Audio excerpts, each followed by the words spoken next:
on va enchaîner sur quelques questions posées à Marisa avant de passer ensuite la parole à Erika, et on verra si on aura le temps de poser des questions à toutes les trois en même temps tout à l'heure.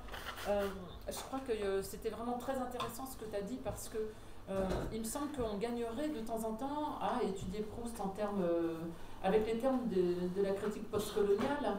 Je pense à Frantz Fanon, évidemment, par exemple, qu'on pourrait très bien convoquer. Frantz Fanon qui a très bien montré la difficulté, finalement, pour les opprimés de sortir de l'oppression autrement qu'en utilisant les moyens de l'oppresseur. Et donc c'est pour ça qu'il faut, quand on est juif, quand on est immigré, quand on est ce que vous voulez, qu'on est d'une minorité ou de l'étrangeté, d'une extraterritorialité, il faut arriver à créer une langue qui à la fois compréhensible et qui ne soit pas soumise aux codes syntaxiques, mentaux et donc politiques et culturels de l'oppresseur. Et ça, il me semble que c'est évidemment très difficile. D'autre part, il me semble que là aussi, dans la question postcoloniale, mais aussi en études de genre, par exemple, on étudie beaucoup l'intériorisation de la honte et de la norme sociale comme motif de culpabilité. C'est-à-dire qu'on devient coupable pour essayer de se transformer soi-même, parce que ce qu'on est au départ n'est pas socialement dans la norme, n'est pas socialement acceptable. Enfin, et je vais laisser ensuite la parole, mais tu vois que j'avais vraiment beaucoup de choses sur lesquelles rebondir à partir de ta très belle intervention. Il me semble vraiment que l'accusation de barbarie, l'accusation de borborisme, l'accusation de mal parler, c'est l'accusation qu'on fait à tous ceux qui ne seraient pas français, et notamment beaucoup d'écrivains juifs ont subi cette accusation. Céline évidemment s'en est pris à Proust, mais Romain Gary, on lui a reproché de ne pas écrire en français, et il a lutté toute sa vie sur cette accusation qui le touchait véritablement au cœur, et c'était aussi la même chose par exemple pour Albert Cohen. Alors il n'est pas ici question de ghettoiser les écrivains, je crois juste que c'est plutôt ceux qui les accusent tout le temps de la même barbarie linguistique qui, eux, les enferment dans un unique type de langue, alors qu'on a affaire à des écrivains, évidemment, parce qu'ils sont des très grands écrivains, qui mésusent intelligemment de la langue française en permanence.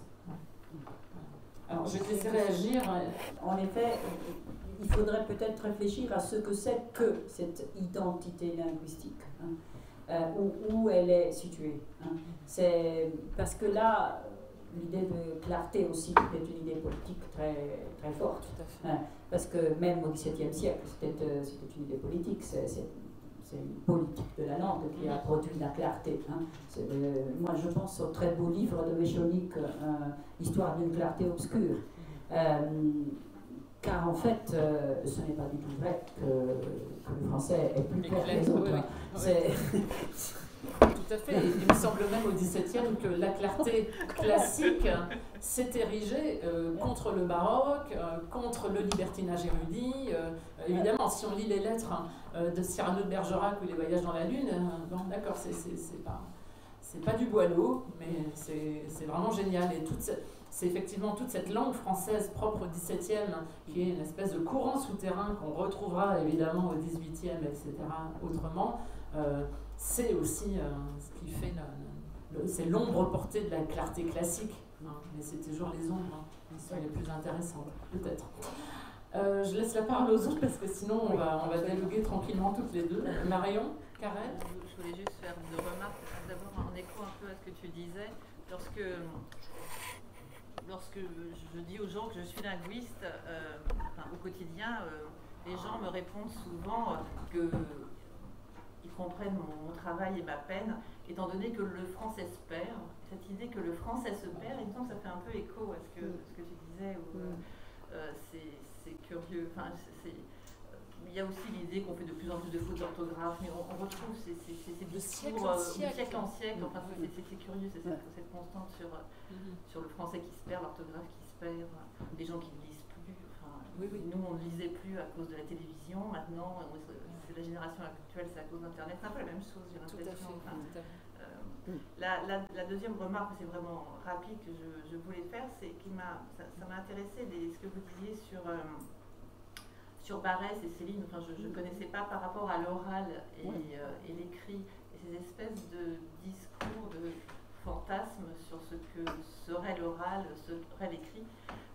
J'ai trouvé ça intéressant et à nouveau ça faisait un peu écho à des disputes un peu vaines qu'il y a actuellement en linguistique, me semble-t-il, sur la question de savoir si la langue, la vraie langue qu'un linguiste doit étudier, est-ce que ça doit être l'oral ou est-ce que ça doit être l'écrit.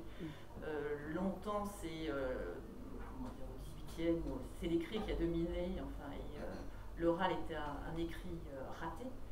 Et maintenant, on a un peu l'impression que c'est l'écrit qui est un oral raté, enfin, aux yeux des linguistes. Oui, j'ai la même impression. Et je discute très souvent avec des collègues linguistes. Ceux qui sont du côté de l'oral sont, comment dire, les progressistes. Hein. Alors, ils ont aussi un côté politique dans cette défense de l'oral. Et à mon avis, je n'ai jamais compris où est le clivage. Est-ce qu'on a un français? On a une langue. Et le clivage est très difficile à trouver parce que où commence l'écrit, où commence l'oral, à partir de quand? Est-ce que c'est simplement écrire qui vient signer quelque chose d'écrit? Je crois pas. L'oral a beaucoup d'hésitation, mais l'écrit, si on regarde un manuscrit de Proust, on voit jusqu'à quel point l'écrit peut être hésitant, se construire, se déconstruire, avoir des pauses.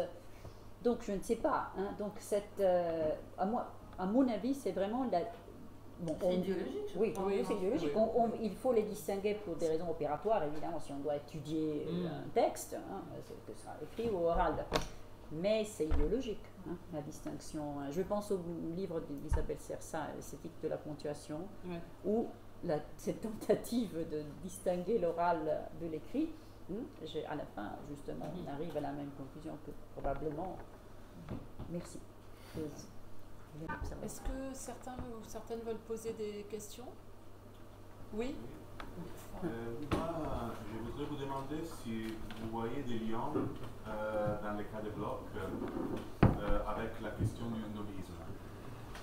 Je veux dire, de la question idéologique et la question du snobisme, parce qu'enfin, Bloch et sa famille, ils sont aussi des snobs maladroits. Parce que, enfin, il me semble que personne dans le milieu mondain, dans la recherche, exprime vraiment ce qu'il est. Je veux dire que vraiment utilise le langage comme un masque. Enfin, la différence est peut-être que par rapport à son origine, son identité profonde, dans le cas des aristocratiques, par exemple, on a plutôt une dénégation. Où on prétend cacher son identité quand tout le reste, la gesture, la classe, la hiérarchie sociale révèle la distinction. Tandis que peut-être Bloch et sa famille font justement une négation trop directe. Donc une déclaration à l'envers de son identité. Alors, à mon avis, le snobisme est le fil rouge, mais non seulement pour Bloch. Guermantes aussi, paradoxalement, le duc de Guermantes, quand il réagit de cette manière vulgaire, il commence à parler cette langue vulgaire, c'est toutes les fois qu'on parle de l'affaire Dreyfus, mais non, par snobisme, parce qu'il croit ne pas avoir été élu au Jockey Club à cause du dreyfusisme de son neveu. Donc c'est une autre forme de snobisme, si l'on veut.